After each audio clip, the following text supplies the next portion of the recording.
Olá, hoje, quinta-feira, dia 9 de abril, nós vamos meditar nas Escrituras Sagradas. Hoje, dia de culto, né, da Igreja Presbiteriana 1º de Maio. Deveríamos estar no templo hoje, cultuando o Senhor, mas como estamos fazendo nesse período aí de isolamento, não podendo congregar, estamos então realizando os nossos cultos familiares e domésticos. E eu queria auxiliar os irmãos neste trabalho, meditando com os irmãos na palavra do Senhor. E hoje nós estaremos meditando no Salmo de número 137. Eu peço para que você acompanhe a leitura deste salmo quando você estiver realizando o seu culto doméstico com a sua família. E meditemos, meus irmãos, neste salmo. Farei a leitura dele, que diz assim: às margens dos rios da Babilônia, nós nos assentávamos e chorávamos, lembrando-nos de Sião. Nos salgueiros que lá havia, pendurávamos as nossas harpas, pois aqueles que nos levaram cativos nos pediam canções, e os nossos opressores que fôssemos alegres, dizendo: entoai-nos algum dos cânticos de Sião. Como, porém, haveríamos de entoar o canto do Senhor em terra estranha? Se eu de ti me esquecer, ó Jerusalém, que se resseque a minha mão direita, apegue-se-me a língua ao paladar, se me não lembrar de ti, se não preferir eu, Jerusalém, a minha maior alegria. Contra os filhos de Edom, lembra-te, Senhor, do dia de Jerusalém, pois diziam: arrasai, arrasai-a até os fundamentos. Filha da Babilônia, que hás de ser destruída, feliz aquele que te der o pago do mal que nos fizeste, feliz aquele que pegar teus filhos e esmagá-los contra a pedra. Amém. Graças a Deus por sua palavra. Meus irmãos, meditando neste salmo que retrata aquele terrível momento em que o povo de Deus viveu, de uma espécie de isolamento também, né? Só que muito mais demorado, né? O cativeiro do povo do Senhor na Babilônia, que durou mais de 70 anos. E aqui neste salmo, o salmista retrata a tristeza de um povo que está longe de Jerusalém, longe dos seus costumes, das suas festas, longe do templo e do ambiente propício para a adoração a Deus, para a comunhão entre todos eles. Eles estão distantes de Jerusalém, eles estão em uma outra terra, estão convivendo com outros costumes e não podendo cultuar o Senhor juntos. Que tristeza, meus irmãos. Nós estamos aí indo já para mais de talvez 20 dias longe do templo, longe da comunhão dos santos, longe do culto comunitário no templo e tristes, é verdade, muitos lamentando essa situação.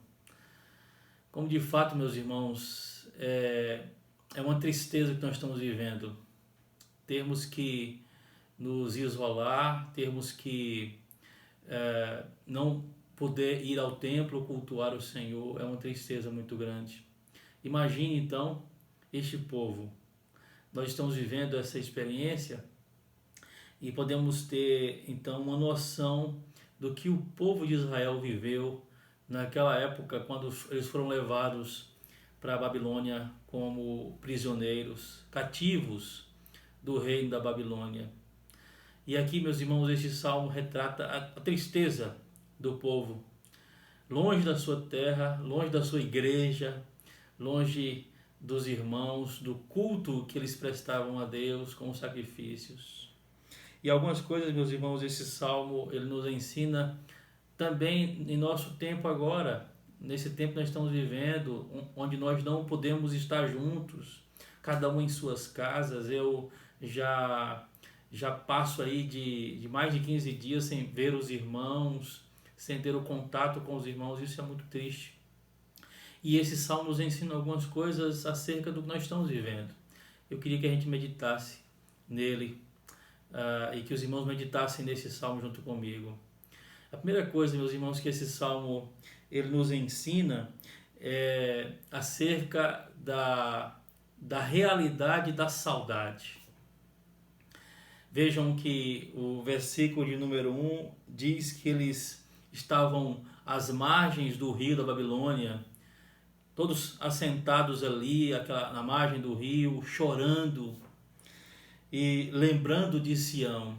A saudade era muito grande.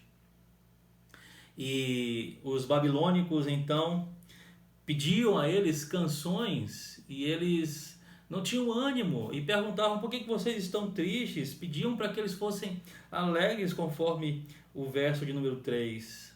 Mas naquele ambiente, naquela situação, eles estavam com as suas harpas penduradas. Diz o verso de número 2: nos salgueiros que lá havia, pendurávamos as nossas harpas. Agora não era tempo, não era momento de eles cantarem e de celebrarem, porque eles estavam longe de Jerusalém, eles estavam ali por conta dos seus próprios pecados. E aquele momento não era um momento de celebração, mas de tristeza.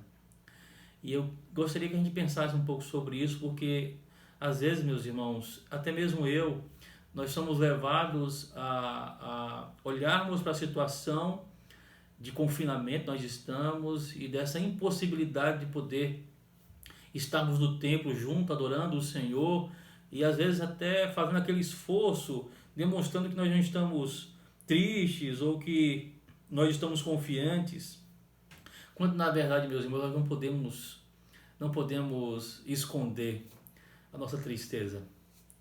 Nós estamos com saudade, certamente, porque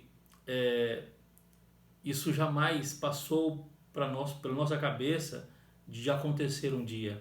Então a primeira coisa que precisamos aprender, e que aprendemos com este salmo, é não negarmos a realidade, não negarmos o momento que nós estamos vivendo e vivermos essa saudade. Conversarmos uns com os outros, mandarmos mensagens de WhatsApp, ligarmos uns para os outros e conversarmos abertamente sobre isso e reconhecermos essa falta que faz da união e do convívio, do culto coletivo no templo. A segunda coisa que esse salmo nos ensina também é acerca da realidade e da importância da comunhão, justamente disso, dessa comunhão uns para com os outros. O que a teologia reformada chama de comunhão dos santos. No verso de número 4, o salmista diz assim, depois que os babilônicos pediam para que eles entoassem canções, então ele pergunta: como, porém, haveríamos de entoar o canto do Senhor em terra estranha? Como haveríamos de entoar o canto do Senhor em terra estranha? Eles estavam então ali confinados em uma região, em uma sociedade, em uma terra que não tinha nada a ver com eles. E eles então diziam: nós não temos razões para estar alegres porque estamos aqui longe de Jerusalém, longe do templo, longe da comunhão uns com os outros. E esse salmo também nos ensina isso, meus irmãos, a necessidade que nós temos de termos a comunhão uns com os outros, de estarmos juntos, de podermos desfrutar da mesma coisa juntos, da leitura das Escrituras, da pregação da Palavra de Deus, das orações. E esse ajuntamento nada pode substituir. Nada pode substituir. Nós até chamamos esse momento, ou as lives que os pastores estão fazendo no Facebook, de cultos online, quando na verdade, meus irmãos, são apenas artifícios, são apenas mecanismos usados para diminuir um pouco esse distanciamento, quando na verdade o culto nós não estamos podendo fazer apenas o culto doméstico, cada família uns com os outros, e nos falta a comunhão dos santos, nos falta o convívio na igreja, o culto coletivo com todos os crentes. E isso serve para nos mostrar o quanto é importante isso. O quanto é importante essa doutrina da comunhão dos santos. O quanto é importante, meus irmãos, estarmos juntos. É importante também que aqueles irmãos que sempre foram mais relapsos em frequentar os cultos, em ir aos cultos quando podíamos, que aprendam agora com isso a importância de estarmos na igreja, a importância de estarmos participando do culto coletivo, da comunhão dos santos. Como, pergunta o salmista, haveríamos de entoar o canto do Senhor em terra estranha? Estamos impossibilitados de cultuarmos coletivamente ao Senhor. É claro que o culto que nós prestamos a Deus em casa é do agrado do Senhor, mas está incompleto. Precisamos retornar, meus irmãos, e vamos orar para que isso aconteça o mais breve possível. Uma outra coisa que eu queria aproveitar e dizer é que nós estamos aproximando da festa da Páscoa, uma festa tão importante para nós cristãos, e nós não vamos poder estar juntos. Alguns colegas pastores têm conversado e falado, alguns pastores até têm se posicionado quanto à ceia do Senhor, a Santa Ceia, se é possível celebrar a ceia online, né? Ou não. E eu queria dizer aos irmãos que eu comungo do entendimento de que não, fica completamente sem sentido realizarmos a ceia dessa forma, porque a ceia, como sacramento, nós entendemos que a Santa Ceia é um sacramento, e quando ela não é realizada com todos juntos e presentes, ela perde o seu significado, ela perde o seu sentido, e justamente o sentido da ceia é o da comunhão, a comunhão com Cristo e a comunhão uns com os outros, estarmos ao redor da mesa, podermos cear juntos. E os irmãos mais velhos devem se lembrar da época ou das épocas em que os missionários americanos, depois surgiram missionários brasileiros que faziam visitas às regiões, às localidades onde tinham crentes, e às vezes eles passavam meses e meses sem poder visitar todas as comunidades, e a ceia do Senhor só era celebrado quando esses ministros estavam presentes. Então, meus irmãos, vale a pena esperarmos o dia em que retornarmos para o templo e podermos ali celebrar a ceia juntos. Vai ser uma tristeza, é verdade, passarmos esta Páscoa, assim como temos passado todos os domingos, longe uns dos outros, não podendo cultuar e não podendo celebrar a ceia do Senhor.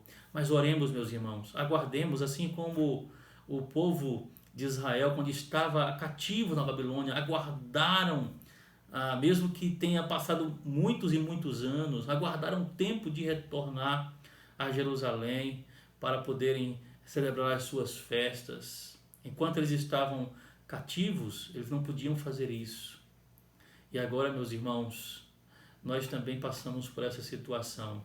Confiemos no Senhor, busquemos o Senhor, para que quando retornarmos, tenhamos esse entendimento do que é estarmos juntos, do que é a comunhão dos santos, do que é celebrar a ceia juntos, e a importância disso para as nossas vidas.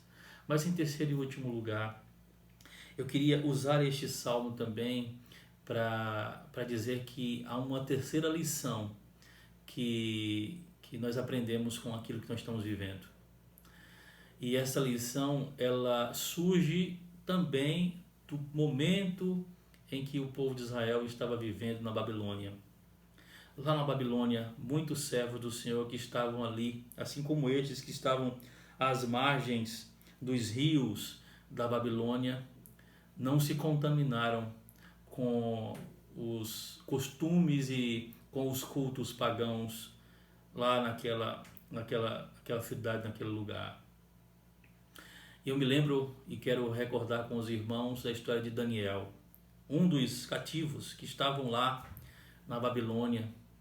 E logo no capítulo 1 do livro de Daniel, no versículo de número 8, a Bíblia diz que depois do rei ter comissionado, escolhido judeus para então serem preparados ali por ele, ele escolhe Daniel, e no versículo 8 do capítulo 1 de Daniel diz que Daniel resolveu firmemente não se contaminar com as finas iguarias do rei.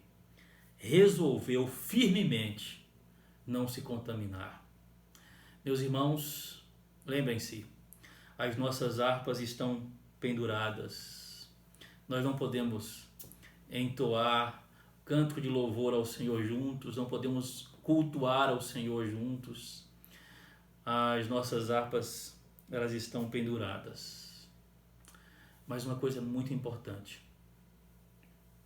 não podemos nos contaminar com esse mundo, meus irmãos. Mesmo distantes, mesmo não podendo congregar, não se esqueça disso. Resolva firmemente não se contaminar com este mundo. Busque o Senhor, sirva ao Senhor, mesmo que a gente não esteja juntos na igreja, podendo cultuar o Senhor juntos, aprendendo as Escrituras como aprendemos. Resolva firmemente nesses dias não se contaminar.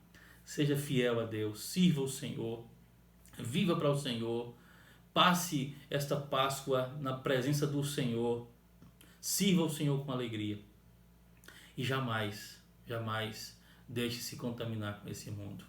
Que o Senhor nos abençoe, que o Senhor nos guarde, que o Senhor nos dê força para suportarmos as saudades do templo, como diz o salmista, né? Se eu de ti me esquecer, ó Jerusalém, que se resseque a minha mão direita. Muitas são as saudades. Vamos manter firmes para que o dia de retornarmos à comunhão dos santos seja um dia de alegria, como foi para este povo quando é registrado no livro de Esdras e também no livro de Neemias. A alegria daquele povo em ouvir a santa palavra do Senhor e poder voltar à sua terra. Que assim seja, meus irmãos, também para conosco, em nome de Jesus. Deixe-me orar por você nesse momento. Este dia de quinta-feira, além do culto de estudo bíblico, é também também o nosso culto de oração. Então vamos orar e pedir ao Senhor que nos ajude. Oremos. Santo e eterno Deus, eu clamo a Ti, Senhor, por cada irmão que está nesse momento me assistindo, podendo cultuar o Senhor em família, Senhor. Abençoa estes Teus servos, ó Deus. Cresça a expectativa nestes Teus servos de retorno ao templo, ao culto, à comunhão dos santos. Ó Deus, nos abençoe com graça, Senhor, para que passemos por esse período, Senhor, por esse tempo de provação, resolvendo firmemente não nos contaminarmos com este mundo, Senhor. Abençoa o Teu povo, ó Deus, fortaleça a fé do Teu povo, Senhor. Ajuda-os, ó Deus, a manterem a sua comunhão com o Senhor, ó Deus. Abençoe cada um, Pai. Os irmãos idosos da nossa igreja, proteja, guarda os Teus servos, não deixe que eles sejam atingidos e contaminados por esse vírus. Os irmãos que têm algum problema de saúde, Senhor, livra-os do mal, Senhor, não deixe que eles sejam contaminados também. Toma em Tuas mãos, ó Deus, os irmãos do grupo de risco, que o Senhor guarde, que o Senhor livre do mal, Senhor. Abençoa os demais irmãos, ó Pai, dê fé, confiança a cada um deles também e comunhão contigo, ó Deus. Não nos deixe, Senhor, não nos deixe, ó Deus, nos distanciarmos do Senhor por não estarmos congregando, por não estarmos juntos no templo, Pai. Tem misericórdia de nós e faça com que esse período acabe, Senhor. Faça, Deus, com que a gente retorne o mais rápido possível, ó Deus, para a comunhão dos santos, o culto que prestamos ao Senhor na igreja, Pai. Toma em Tuas mãos as nossas vidas, nos ajude e nos abençoe, em nome de Jesus. Amém. Amém. Que Deus te abençoe, em nome de Jesus.